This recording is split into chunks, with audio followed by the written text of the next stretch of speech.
Press the bell icon on the YouTube app and never miss another update.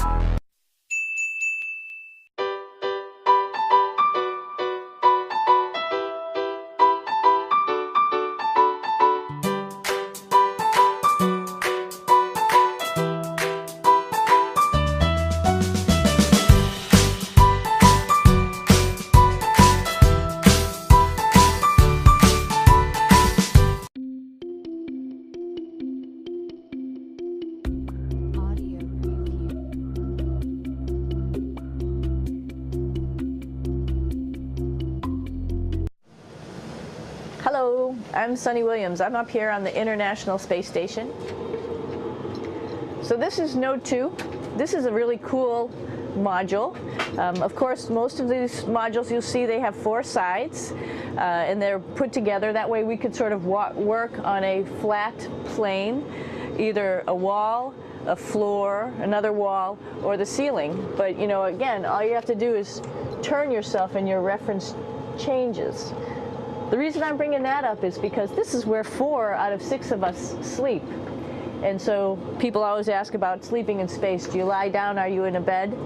Not really, because it doesn't matter. You don't really have the sensation of lying down. You just sit in your sleeping bag. So here's one sleep station right here. I'm going in right now. You can follow me if you want.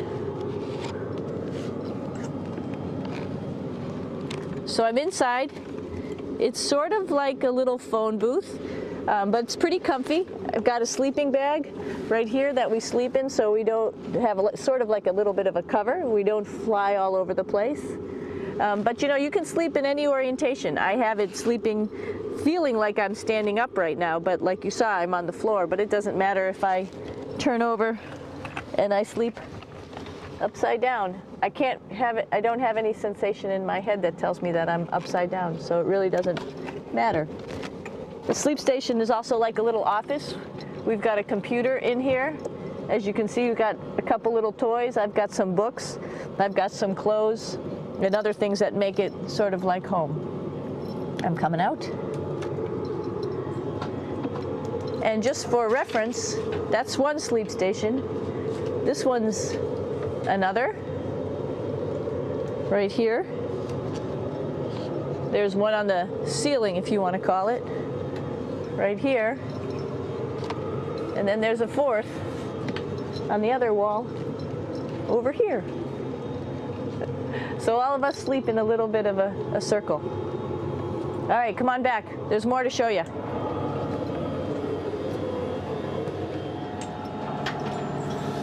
I know that there's some questions about how to use the bathroom and how do you actually live in space like normal, like at home. I mentioned real quickly about getting up in the morning and brushing your teeth and washing your face. Well, how do you do that? Well, here is the bathroom essentially. You get up in the morning and we have a little kit and it has all the essential things that you need, like your toothbrush and toothpaste and brush. See how much better the brush makes my hair look? I'm just joking. It still stands up straight. It doesn't matter where you are. It's always going to stand up straight while you're up in space. A lot of people ask about toothbrush and toothpaste. So, luckily enough, toothpaste, you can do it upside right this way, is sticky, and so it sticks to your toothbrush. No problem. Another cool thing is that water sticks to your toothbrush too. If you can see it, I'll have some water come out. The water is pretty neat up in space. It'll stick to your toothbrush and it will make a big bubble, and that's just by surface tension. And then you can drink it. So a lot of people ask about what do you do with the toothpaste after you brush your teeth.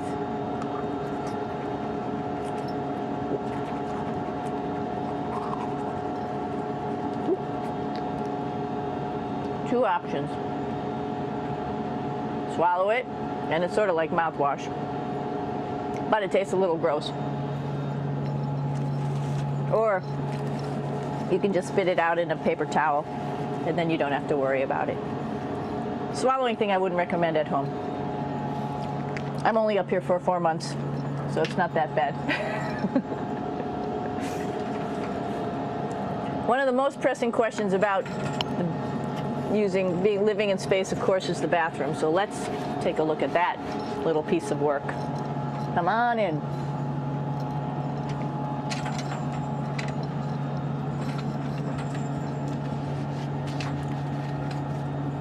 Here we are at the throne. This is awesome. You might see the little, you might have noticed the little moon on the outside. This is our orbital outhouse right here.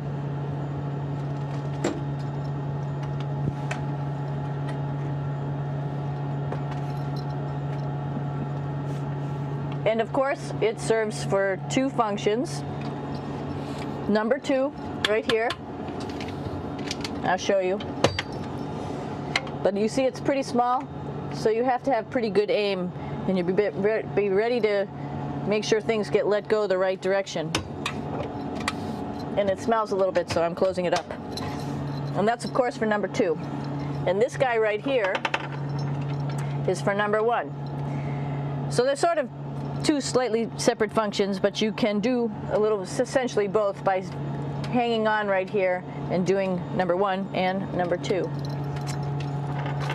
I might add it's color-coded, so you really don't get it mixed up, which is nice. This is yellows for number 1. And also, there's a selection of paper. People always ask about toilet paper. What do you do with toilet paper? What kind of toilet paper do you have? We have gloves, just because sometimes it does get messy.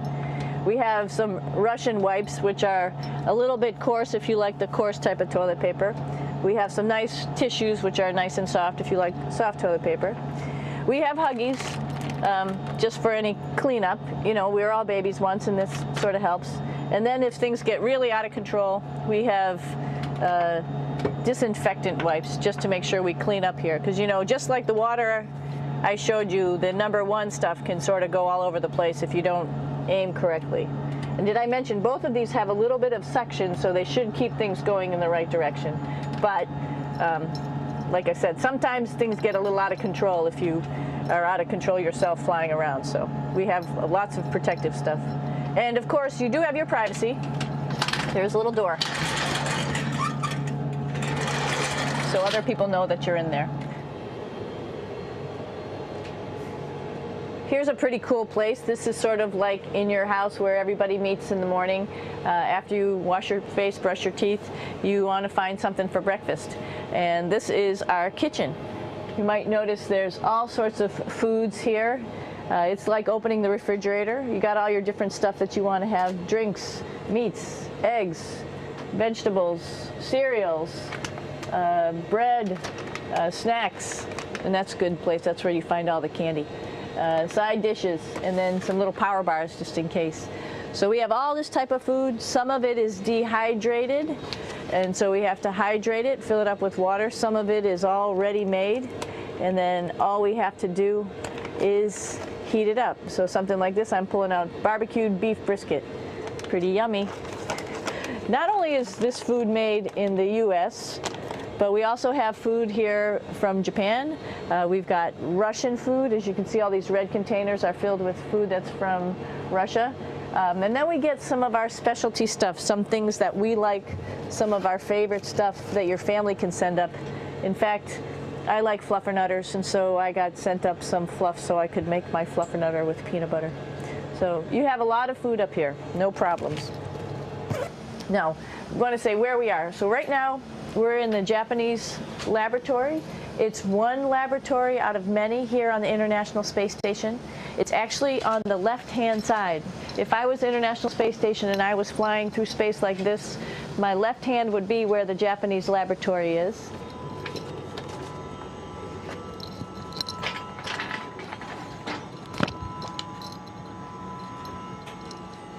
So now again, we're on the right-hand side, all the way on the right of the International Space Station.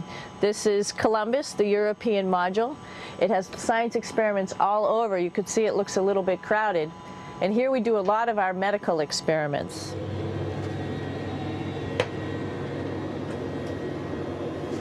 Here we are in the U.S. laboratory. Again, this is a laboratory with science experience on all of the walls here, all sorts of stuff that we do. And one of the things we also do is we exercise. We have some exercise equipment on board the space station. We need to do that because we lose bone density and muscle mass while we're up here, and that's a result of not having to fight against gravity. So how we keep ourselves in shape are with a bike, a treadmill, and a weightlifting machine. This is the bike. You notice the clip pedals.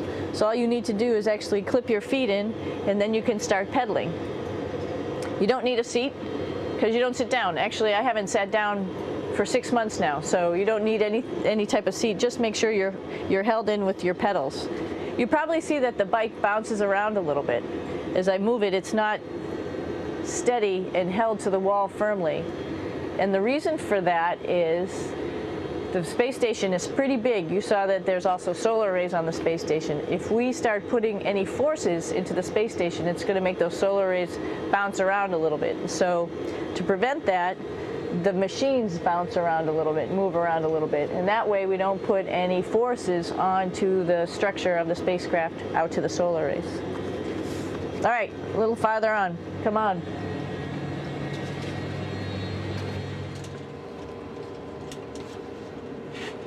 I'm here with my two buddies in the airlock. Actually, these are two spacesuits that are ready, primed up to go outside, as we call it, to go do a spacewalk in case we have to do anything outside. Some of the things we do outside are just like inside, repairs. We have a lot of electrical boxes and machinery and solar arrays, in fact, that I talked about earlier, that are outside, and sometimes they don't work quite right. Remember, space is really cold and really hot, and it's also the vacuum of space with no pressure, and so some of the equipment doesn't work well all the time. So we might have to go out and do a spacewalk. Right behind me is actually the hatch that you go out into space, and right now we have it filled up with a couple other spacesuits because we've got 4 of them up here and some of our tools. But right behind here is the hatch in which you actually go right outside into the vacuum of space. The spacesuit is pretty big, as you can see. It's like being a football player. Part of the reason it's so big and bulky is because of this backside, this backpack. It's like going on a hike with a backpack, but the backpack and the suit weighs about 300 pounds. Luckily in space, nothing really weighs anything, so you don't feel that it's so heavy. But we need to have such a big suit because that guy back there is essentially the heart of the spacecraft. I call this actually a spacecraft. It has all the oxygen for you. It has all the carbon dioxide removal system for you. It also has a heating and cooling system to make sure to regulate our body temperatures while we're outside. It also has a computer, so it tells you on a display here if there's anything that's going wrong with the suit, if we're running out of oxygen, if we have too much carbon dioxide, or any type of electrical problem. So it's a pretty awesome little spacecraft, and actually got to go out, use my little spacecraft a couple times, and it worked like a charm. Lucky that it works very nice. You might want to see what the helmet looks like. It's pretty cool too. We don't usually go out like this, so you usually can see when the helmet's open.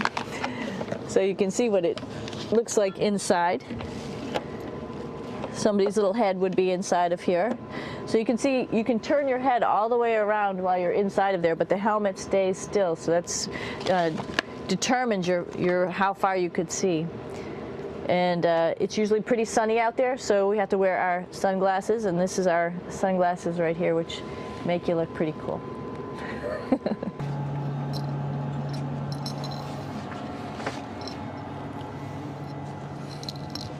It's like a glass-bottom boat. This is the cupola. It sticks down below the space station. It's one of those places you find yourself hanging out in all the time because all you want to do is look back at our planet. I think some questions I had were about what do you do in your free time? And you can't help but want to just come to the cupola and look outside as much as you can. And a lot of folks, I play this game with myself about where we're flying over the Earth. Try to come in here and just guess. After being here for a little while, You can sort of figure it out. You can tell different cloud types over different continents. You can tell different soil types over different continents. So let's see. And then, of course, there's a lot of ocean. So usually we're over the ocean at first glance. I will tell you in just a moment where we are.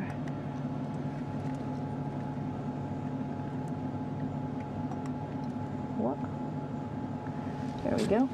So right now we are right over Africa. It's a little bit cloudy, as you can tell. But we're right over the continent of Africa. Hey, what's that? I think that's a Soyuz spacecraft. That's the spacecraft that's taken us home to planet Earth today. Oh my gosh. We might have to go take a look at that. That's pretty cool. It's a little bit smaller than the rest of the spacecraft, the space station, so you'll see if we go there, it will be a little bit more crammed. But we're going, you can look all the way back to the back of the spacecraft, which is where the Russian segment is. And then you could look all the way forward to the front of the spacecraft, where the Japanese laboratory, the European laboratory, and the American laboratory are. And then back to the solar arrays where we started this morning when we were looking out the Japanese window.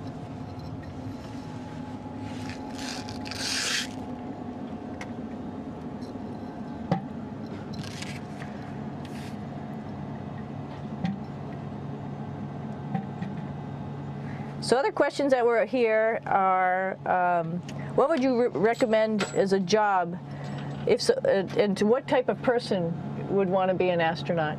I think people who would like to explore, of course people who like math and science, that's what this is all about. We have people in the office who are doctors, teachers, veterinarians, engineers, pilots, so all sorts of people become astronauts, and I think if you see it's just sort of cool, so I think people who like to do a little adventure and like to do cool stuff probably usually become astronauts.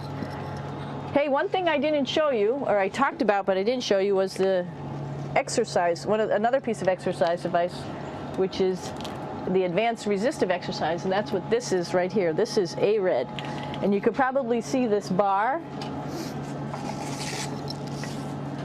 Let me just do a little bit of maneuvering here. Stand by. You have to set it up just like at any other gym.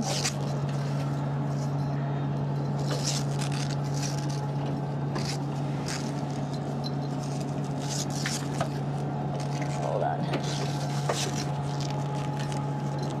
Show you how this works.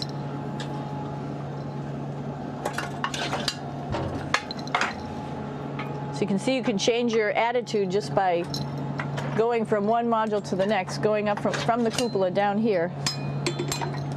This is what we call the ARED. And with this, you can lift weights based on vacuum in these cylinders, just like you do at home at a gym. For example, if I wanted to do a squat, I could do it like this. Oops. I should need some weight on this thing. I'm not lifting with anything, so it's too easy.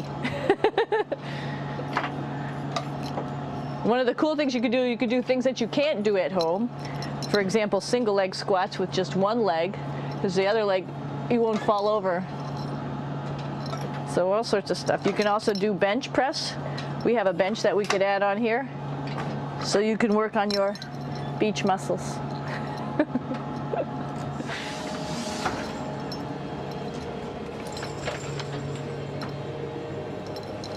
Hey, Aki, what are you doing down there? Crashing things. This is one of the cool things about space, too.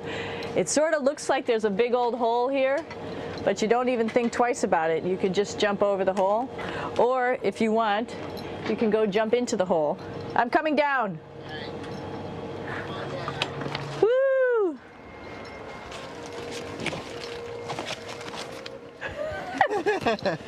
Then you can come right back up again, like Superman. Woo!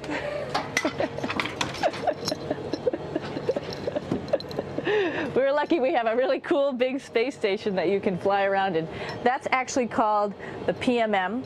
You might have saw it out the window. It's a big silver canister. What's really great about that is it's essentially our closet in our pantry or whatever you want to call it. We have extra food down there, we have extra clothes, we actually throw the trash out down there. So it's nice and organized, and we have all of our stuff that we need while we're working in all these other modules all stowed in this location down here. And it's a lot of fun to play in. So we're going into the Russian segment. Be ready. You don't need a passport either.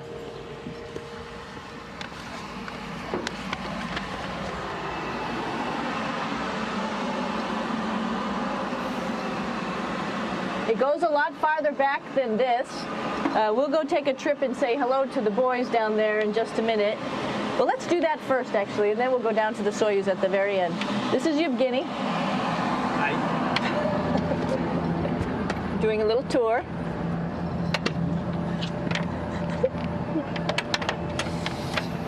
This is the FGB, and what's cool about this module, it is actually the very first piece of the space station that came up in 1998.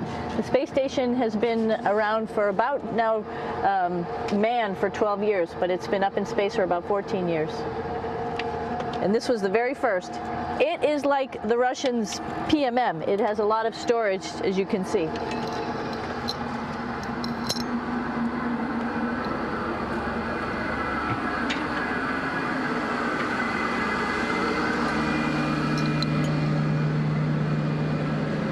Можно? Снимаем. Чуть-чуть.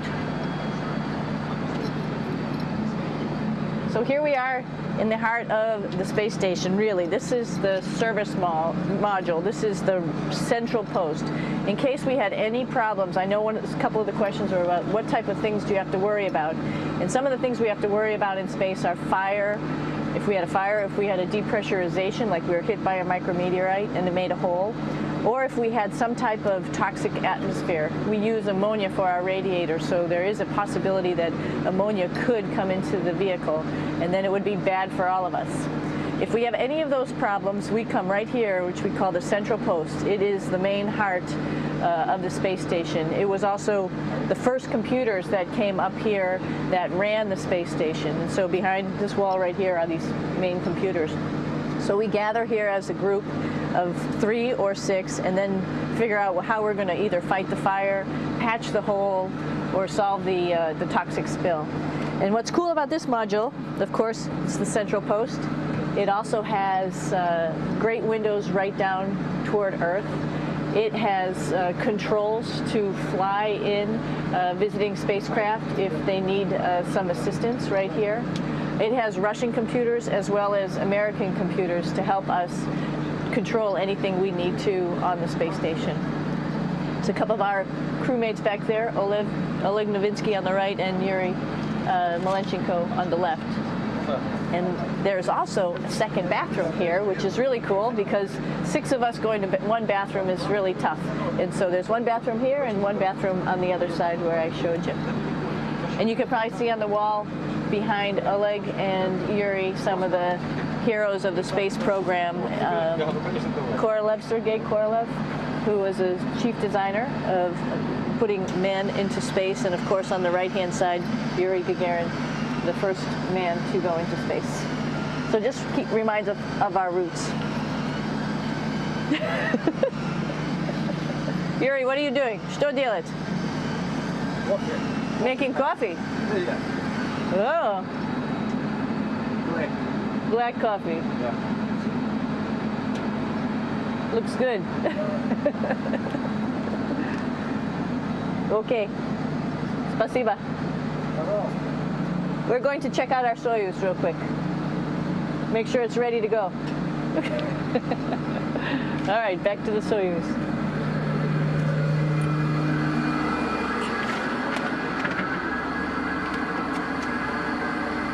I'm going to stop here just for a quick second. You can see on the Russian spacecraft there's also other modules that stick out, down, and above. Right here is, let's see, I'm trying to be oriented. That's a place where we do spacewalks from for the Russian side. There's Russian spacesuits in here, and also a visiting vehicle which brought fruits and vegetables and becomes a trash container when we undock. Up on this side is also a future place where they're going to do spacewalks from, and connected to it is Kevin's, Oleg's, and Yevgeny's Soyuz spacecraft. And now let's go see ours. Whoa! Извините. No problem. Это пробка.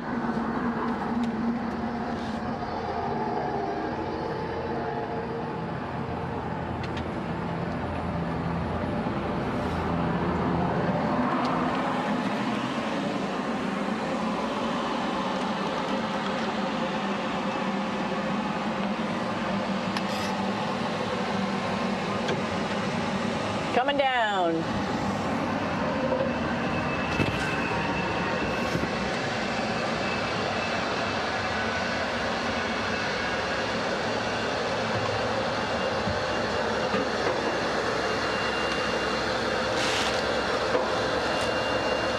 It's a little tricky getting in here.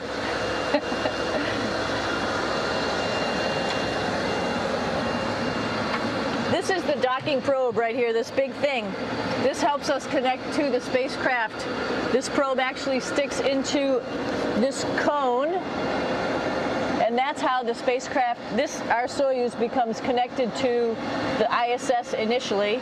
That is then replaced by clamps, which are around here, that will allow the two spacecraft to be stuck together. And then you can remove the probe and the cone.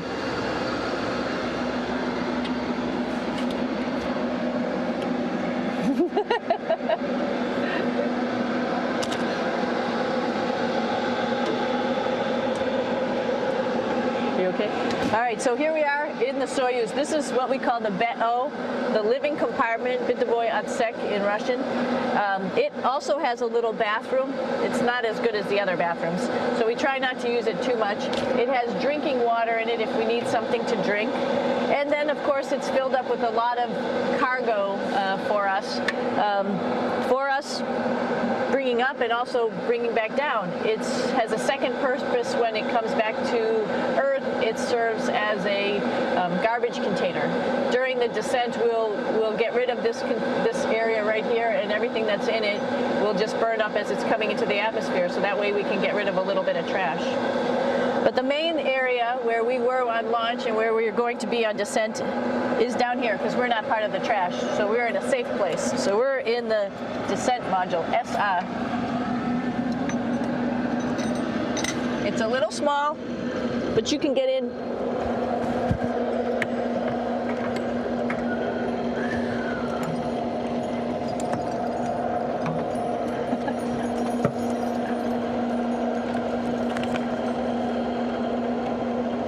Not sure how well you could see in here. Hold on for a second. I'm going to turn it up this way, just so you could see the hatch and you could see Kevin. It's a little bit small, but we'll come in and show you around. You coming in? Probably not. Okay.